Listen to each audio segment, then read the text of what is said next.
Imagine you're standing in the dead center of a completely rusted out Texas scrapyard. Right, and the air just tastes like pulverized concrete. Yeah, exactly. Concrete, oxidized iron, and just pure heat exhaustion. And, to your left, there's a millionaire NBA executive who is frantically fighting for his life against two enraged football franchise owners. Which is already chaotic enough. Oh, but it gets better. Because while that's happening, just down the highway, there is a literal decaying zombie who is actively trying to set a gold chain-wearing college sports hustler on fire. I mean, it sounds like a hallucination. It really does. But I promise you aren't hallucinating. You haven't lost your mind. You've just stepped into the absolute madness that is ManTrip 26. It's a sensory overload in the purest sense of the term. And if you're sitting there listening to this, trying to reconcile the mechanics of a zombie with the very real heartbreak of an NBA trade, well, you are in exactly the right headspace for what we are undertaking today. I am so glad you're here with us for this deep dive.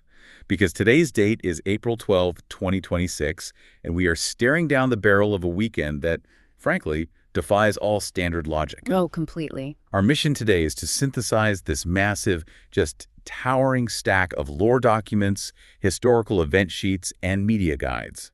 We are previewing the match card for ManTripMania 3. And we should clarify, that's pronounced ManTripMania 3. Right, thank you.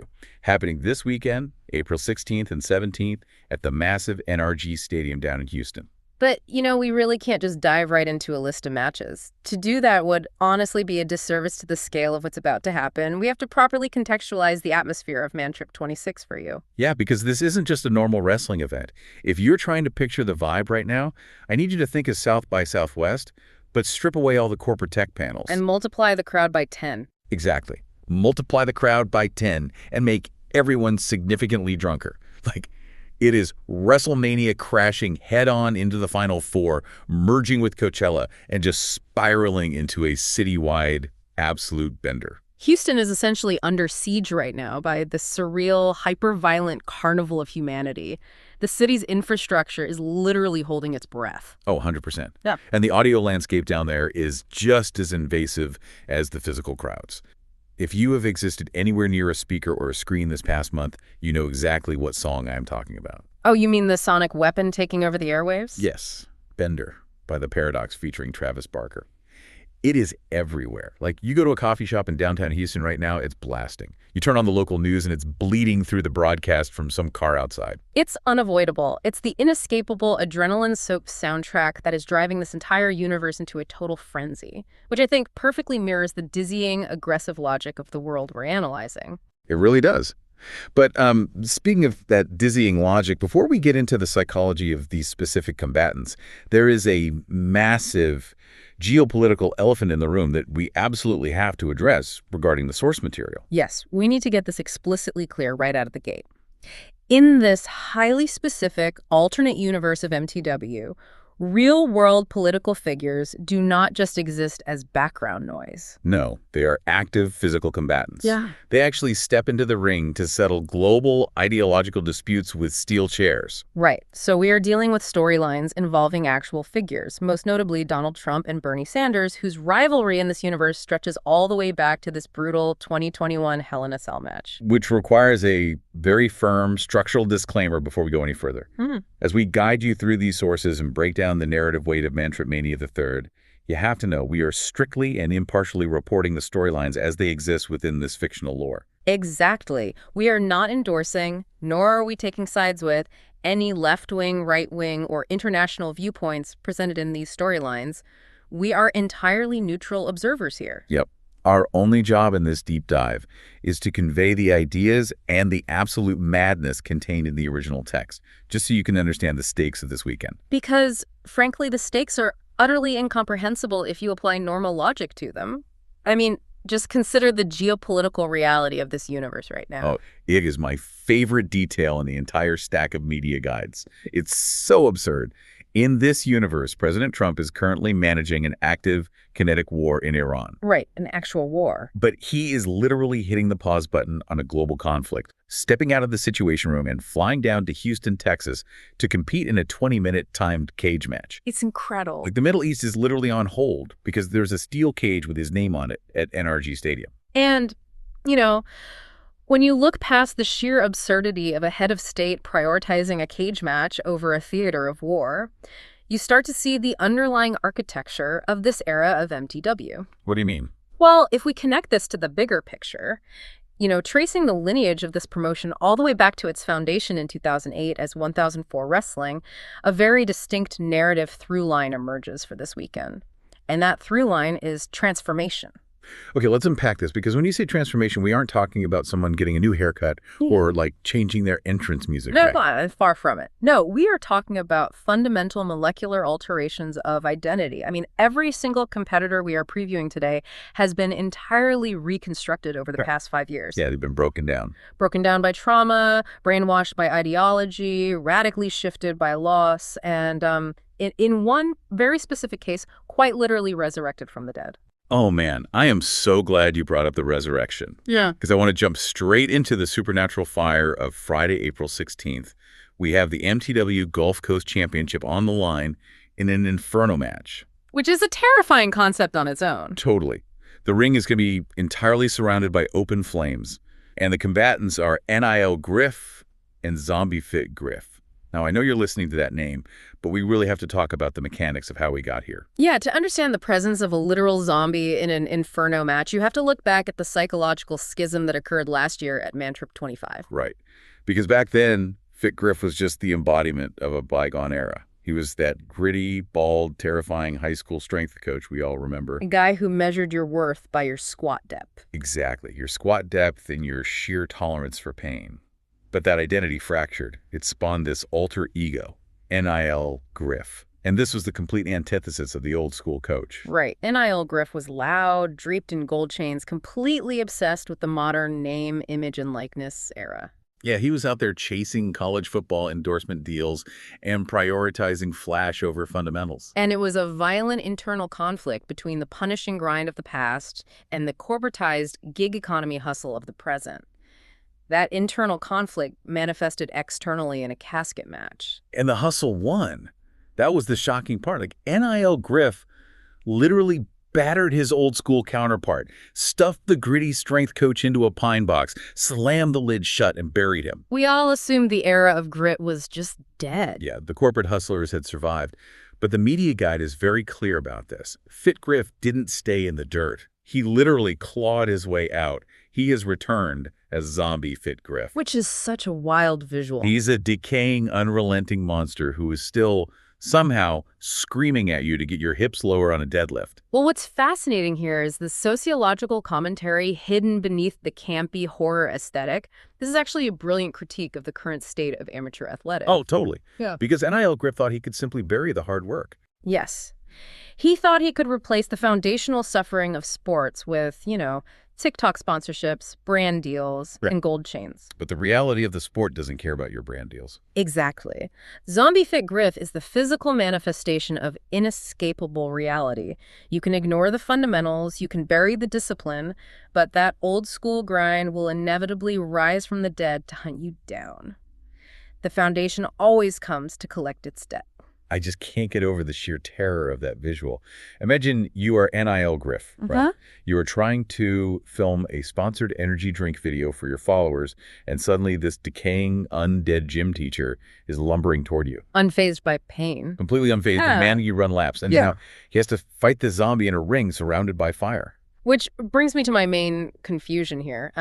How do you fight a zombie in an Inferno match? NIL Griff can't just pin him, right? No, the rules of an Inferno match dictate that you must literally set your opponent on fire to win. And this raises a really important question about the nature of this transformation.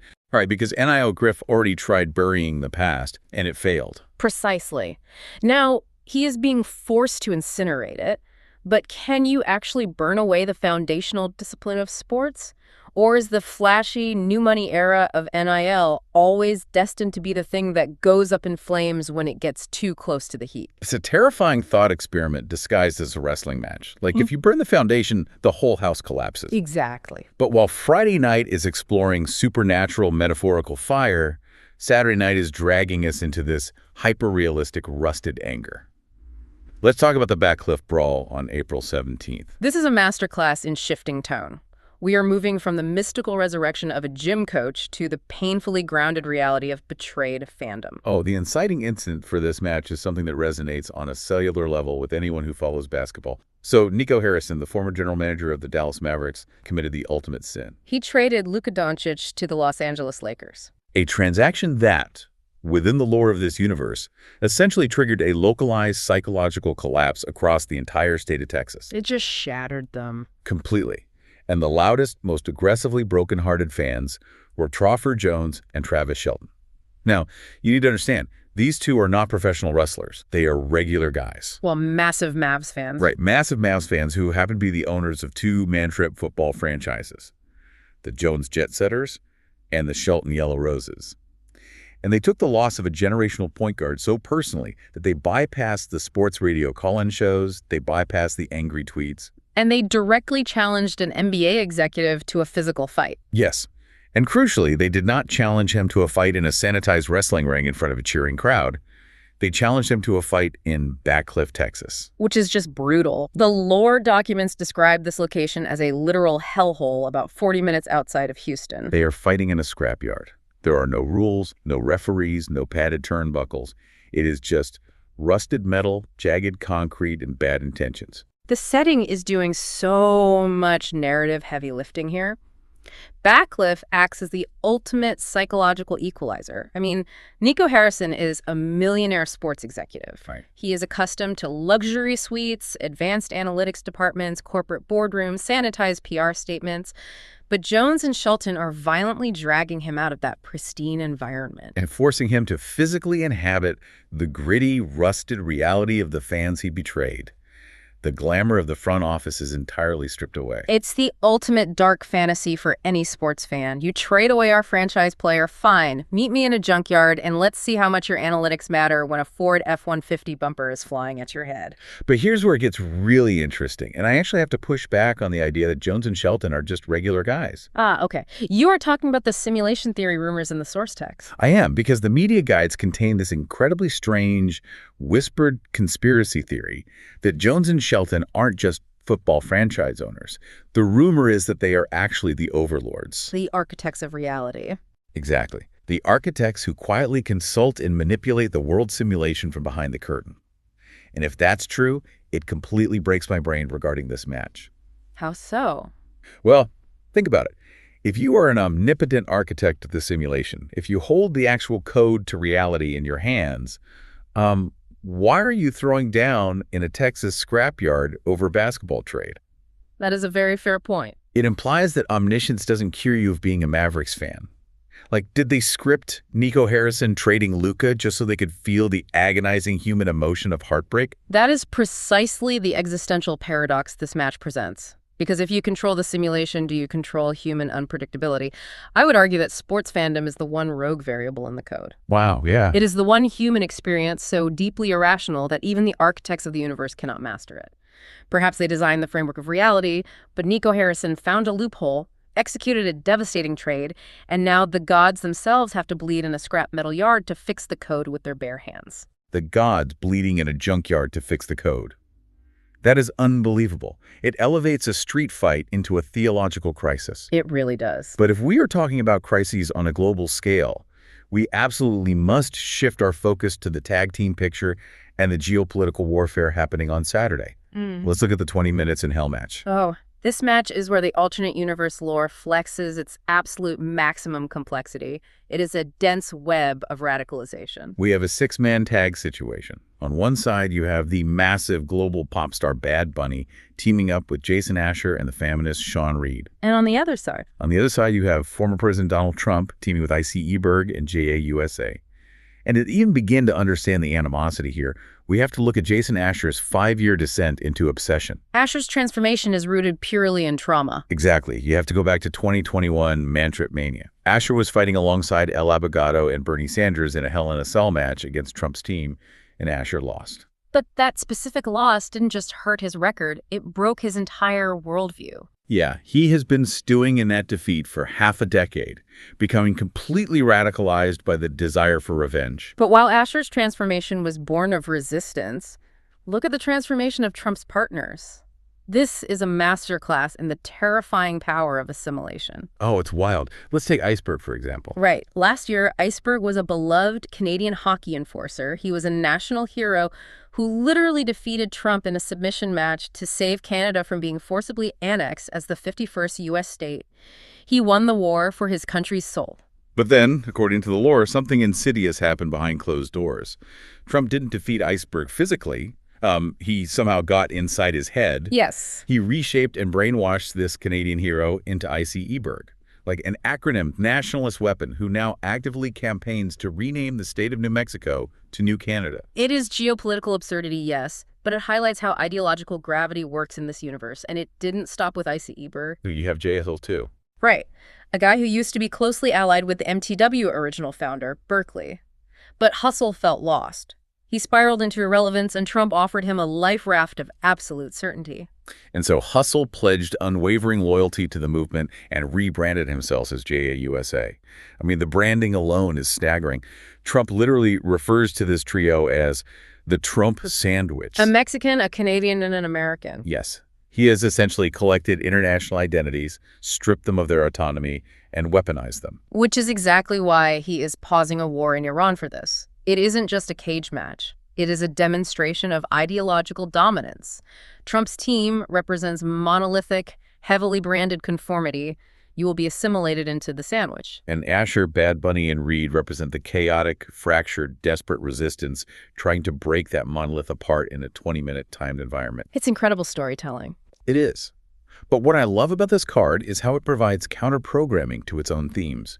Because if Trump's team is a study in dark, forceful radicalization, we have to contrast that with the MTW World Tag Team Championship picture happening that very same night. Because that match is a study in something completely different. It is a study in pure, unadulterated redemption. Let's set the stage for this one. The current champions are pretty rich. That's Travis Brooke.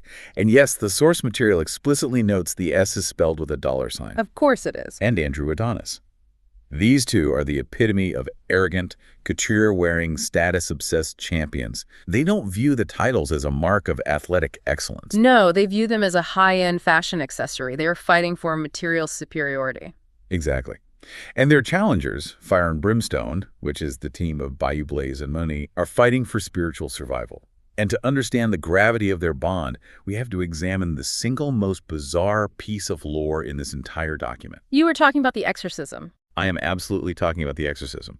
Last year at ManTrip 25, Bayou Blaze and Reverend Mooney Ryans were not partners. They were locked in a blood feud. Right. Mooney was a dangerous cult leader operating the Disciples of the Moon. He was manipulating minds and destroying lives. And they fought in a Hell in a Cell match, and the stipulation wasn't for a title. It was for Blaze's actual soul. Then Blaze won. He did. But he didn't just physically defeat Mooney. He refused to let the man stay broken. The lore says he saved him by breaking the cult persona through what is described as a, quote, bizarre ceremony involving magic, fire, and fireball whiskey. It's just so uniquely MTW. Now, I have spent a lot of time thinking about this, and I really need your analytical perspective here. The theology of this is fascinating. Can a human soul truly be cleansed by fireball whiskey? Because to me, that just sounds like the aftermath of a standard Friday night tailgate in a Louisiana swamp. Well, I think you are touching on the genius of Bayou Blaze's character. In the MTW universe, the line between ancient spiritual mysticism and a chaotic Louisiana bender is intentionally razor thin. That makes so much sense. Fireball whiskey burns, right? It physically shocks the system. Blaze used the elements of his own swamp-born reality, fire and cheap, cinnamon-flavored alcohol, to burn away the megalomania of the cult leader. It was a baptism by sensory overload. Exactly. The shock to the system dissolved the cult. The preacher shed his delusions of grandeur and was returned to his base humanity. He became Mooney again. And now, the man who was saved is teaming with his savior. They are bonded by flame, forgiveness, and an undeniable debt of gratitude. So look at the dichotomy on Saturday night. You have Fire and Brimstone, a team built on the profound vulnerability of a second chance, going up against Pretty Rich, a team built entirely on ego, wealth, and the fear of losing status. It asks a really fundamental psychological question. What is the stronger motivator in a combat situation? The desperate, violent gratitude of a man who got his soul back? or the terrified vanity of a man who thinks he might lose his couture accessories. When you place redemption up against materialism, the collision is usually catastrophic for the materialist. It's an incredible parallel to the geopolitical match. Trump forces assimilation, but Blaze offers salvation. It's a brilliant contrast. And yet all of this, the zombies, the junkyard simulation overlords, the geopolitical cages, the fireball baptisms, all of this is just the atmosphere. It is the chaotic weather surrounding the absolute apex of the mountain. We have to talk about the ultimate prize of the weekend, the MTW Undisputed World Heavyweight Championship, currently held by Slade Simon. The defining anchor of this era. Slade Simon is not just a champion. He was a founding member of 1004 Wrestling back in 2008. He has held this specific title for 5 consecutive years. He has survived every single iteration of this universe. He is the dynasty. And to even earn the right to stand across the ring from him in Saturday's main event, his challengers have to survive an absolute meat grinder of a gauntlet on Friday. There are 3 separate qualifying matches, and the physical toll they demand is frankly terrifying. Let's examine Qualifier 1. The 3 Stages of Hell match between Berkeley and Machiko Rudo Abogado. I am fascinated by this matchup because it is essentially a Cold War of resentment.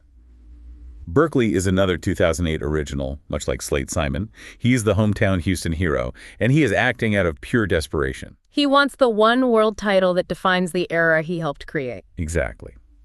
But the man standing in his way, El Abogado, is a tragic case study in moral decay. Oh, to appreciate the tragedy of El Abogado, you really have to look at who he used to be. He was a principled, suit-wearing luchador lawyer. He fought for justice in the ring and in the courtroom. But last year, his tag team, El Tribunal Rojo, lost their championship belts to Pretty Witch.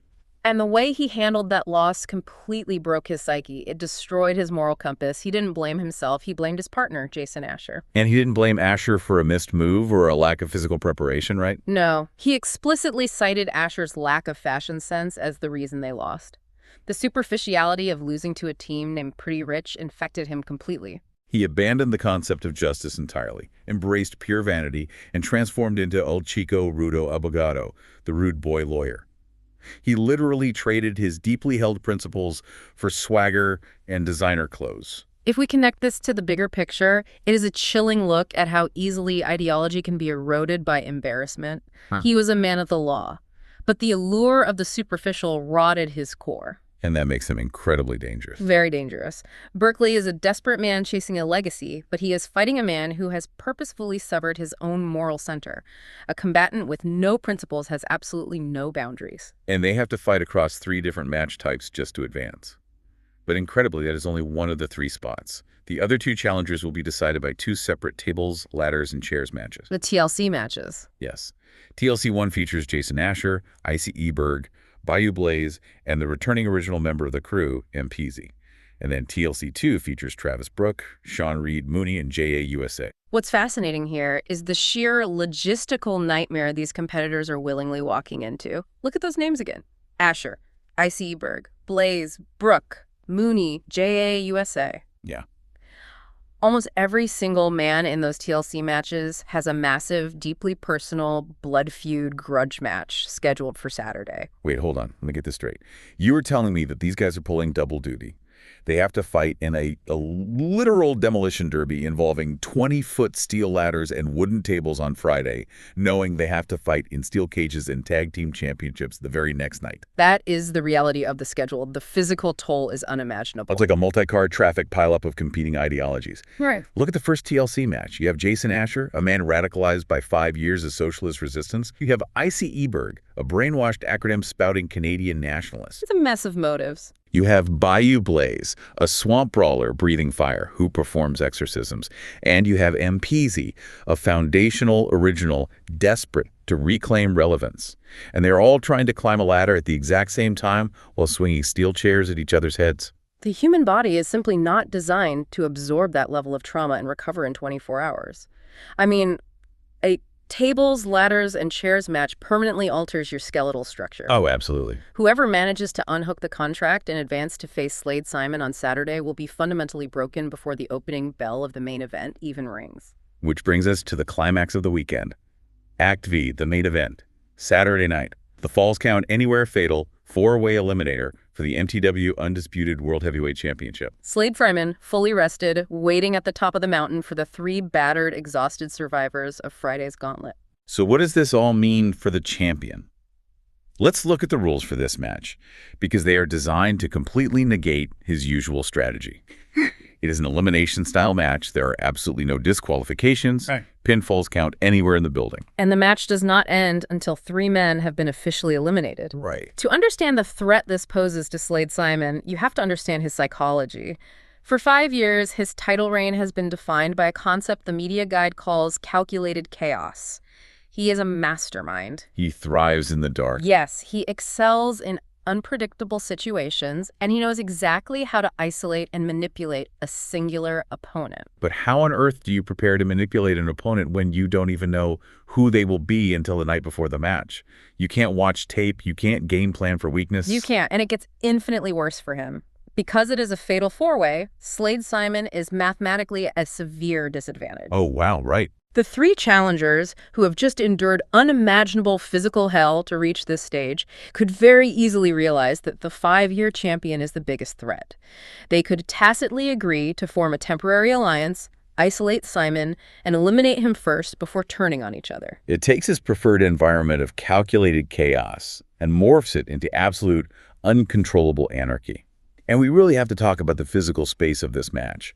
This isn't contained in a 20 by 20 foot ring. It's a falls count anywhere match in NRG Stadium. The scale of that environment is difficult to comprehend. Exactly. NRG Stadium holds over 70,000 screaming, intoxicated fans. It is a sprawling, labyrinthine complex. Try to picture the visual of this fight spilling out of the ring. You could have Berkeley running on pure desperation, diving off the balcony of a corporate luxury suite. Or Slade Simon desperately trying to choke out ICE Bird in the Houston Texans locker room. Yes. They could fight through the concourses, smash through the merchandise stands, and spill entirely out of the building into the humid, suffocating Houston night air. It transcends a wrestling match. It becomes a citywide manhunt for survival. Slade Simon isn't just defending a piece of gold or a championship moniker on Saturday night. He is actively defending a half-decade era of history. He really is. He's defending the very concept of his own supremacy against 3 men who are essentially the walking wounded, but who are fueled by the dangerous, blinding desperation of knowing this is their only shot at immortality. It is the absolute perfect climax to ManTrip 26.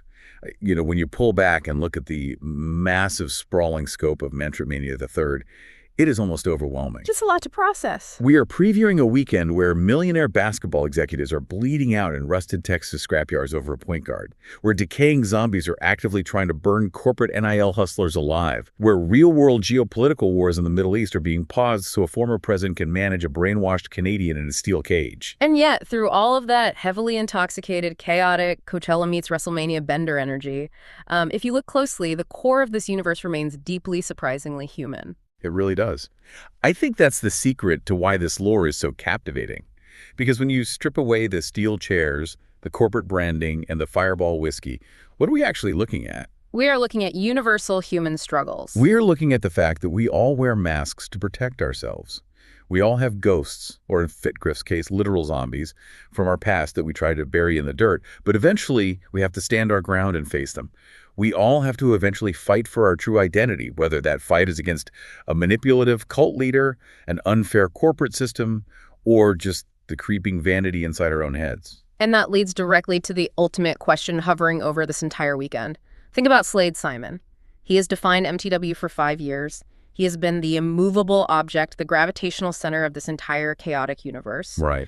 If he finally loses his title on Saturday night out in the humid air of the stadium parking lot after half a decade of being the undisputed king, well, who is he on Sunday morning? Wow. If his identity is tied entirely to being the master of the chaos, what happens when the chaos finally consumes him? Exactly. When the ultimate survivor finally falls, does the universe naturally reset itself around a new center of gravity, or does the entire system simply fracture beyond repair? That is a chilling, beautiful thought. That is exactly the question I want you to take with you into the weekend. As the dizzying logic of this alternate universe washes over you, remember that behind the fire, the rust, and the chaos, there is a very human soul fighting to survive. Enjoy the absolute madness of ManTrip 26. Keep your head on a swivel if you're wandering near Bancliffe, and we will catch you on the next Deep Dive.